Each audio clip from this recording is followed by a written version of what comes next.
قابل احترام بھائیوں اور میری ماں اور بہنوں، دنیا کی چیزوں میں اگر کسی چیز کو نعمت کہا جا سکتا ہے تو وہ اولاد ہے۔ یہی وجہ ہے کہ انبیاء علیہم السلام نے اللہ سے دنیا کی چیزوں میں صرف اولاد مانگی ہے، لیکن اولاد سے دنیا اور آخرت میں صحیح فائدہ اٹھانے کے لیے ان کی صحیح تربیت ضروری ہے، اور اولاد کی تربیت میں ماں باپ کا اہم رول ہوتا ہے۔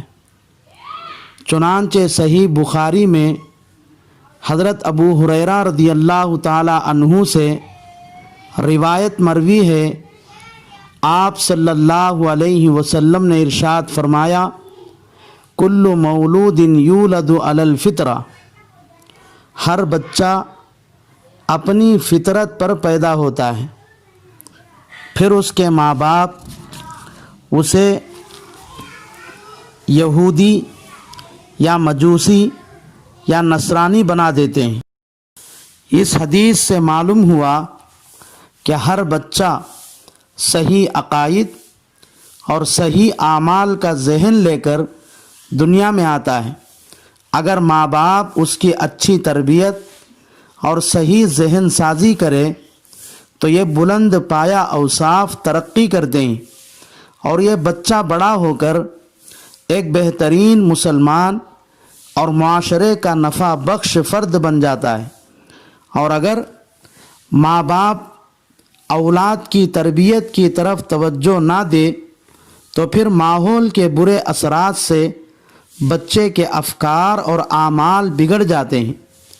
جیسے ہمارا روزانہ کا مشاہدہ ہے کہ مسلمان گھرانوں کے بچے عیسائی مشنری اسکولوں یا غیر مسلموں کے مذہبی تعلیمی اداروں میں داخل کرائے جاتے ہیں، پھر وہ بچے ان کے رنگ میں رنگ جاتے ہیں، پھر وہ بچے صحیح عقائد اور نیک اعمال سے دور ہو کر غلط نظریات اور اپنے دین و مذہب کے بارے میں مختلف شک و شبہات میں مبتلا ہو کر اسلام ہی سے ہاتھ دھو بیٹھتے ہیں۔ بچوں کے اس روحانی اور اخلاقی بربادی میں ماں باپ برابر کے شریک ہوتے ہیں۔ اس لیے ہر ماں باپ کو چاہیے کہ وہ اپنی اولاد کی صحیح تربیت کی طرف توجہ دے۔ اولاد کی صحیح تربیت کے لیے ہر مسلمان مرد اور عورت کے لیے ضروری ہے کہ سب سے پہلے رشتہ نکاح دینداری کی بنیاد پر کرے۔ مسلمان مرد کو چاہیے کہ وہ اپنی شریک حیات دیندار تلاش کرے، اسی طرح مسلمان عورت کو چاہیے کہ وہ اپنا سر کا تاج دیندار کو بنائے۔ چنانچہ رسول اللہ صلی اللہ علیہ وسلم نے اسی کی ترغیب دیتے ہوئے رئیس المحدثین حضرت ابو ہریرہ رضی اللہ تعالی عنہ سے فرمایا، جس کا خلاصہ اور مفہوم یہ ہے کہ عورت سے نکاح کیا جاتا ہے 4 چیزوں کی بنیاد پر: اس کے مال کی وجہ سے، اس کے خوبصورتی کی وجہ سے، اور اس کے حسب اور نسب خاندان کی وجہ سے، اور اس کی دینداری کی وجہ سے۔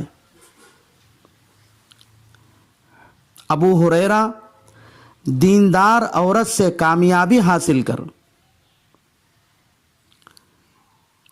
چنانچہ حدیث کے الفاظ سماعت فرمائے، تنکح المرأۃ لأربع، لمالها ولجمالها ولحسبها ولدینها فاظفر بذات الدین تربت یداک۔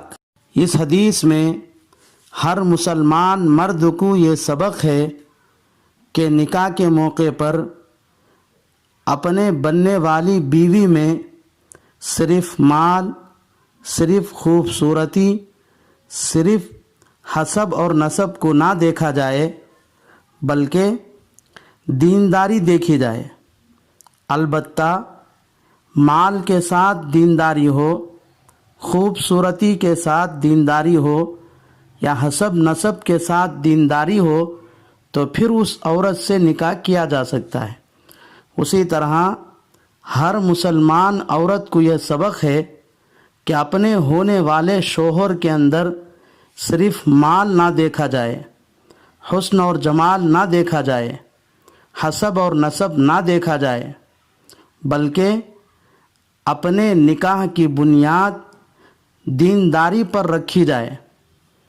ہاں، اپنے ہونے والے شوہر کے اندر دینداری کے ساتھ مالداری بھی ہے، دینداری کے ساتھ حسن و جمال بھی ہے، دینداری کے ساتھ حسب اور نسب بھی عمدہ ہے، تو پھر کوئی حرج کی بات نہیں ہے، اس سے نکاح کیا جا سکتا ہے۔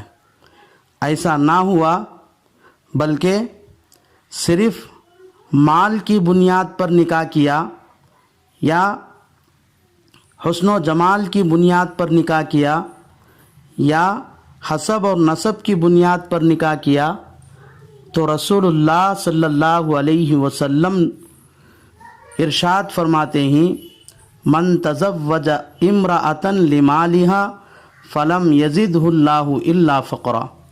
جو آدمی صرف مال کو بنیاد بنا کر نکاح کرے تو اللہ اس کو فقر و فاقے کے علاوہ کچھ نصیب نہیں کریں گے۔ ومن تزوج امرأۃ لجمالها فلم یزدہ اللہ الا غما۔ جو صرف حسن اور جمال کو بنیاد بنا کر نکاح کرے تو اللہ اس کو غم کے سوا کچھ نصیب نہیں کریں گے۔ ومن تزوج امرأۃ لحسبها فلم یزدہ اللہ الا ذلا۔ جو صرف حسب اور نسب کو دیکھ کر نکاح کرے تو اللہ اس کو ذلت کے علاوہ کچھ نصیب نہیں کریں گے۔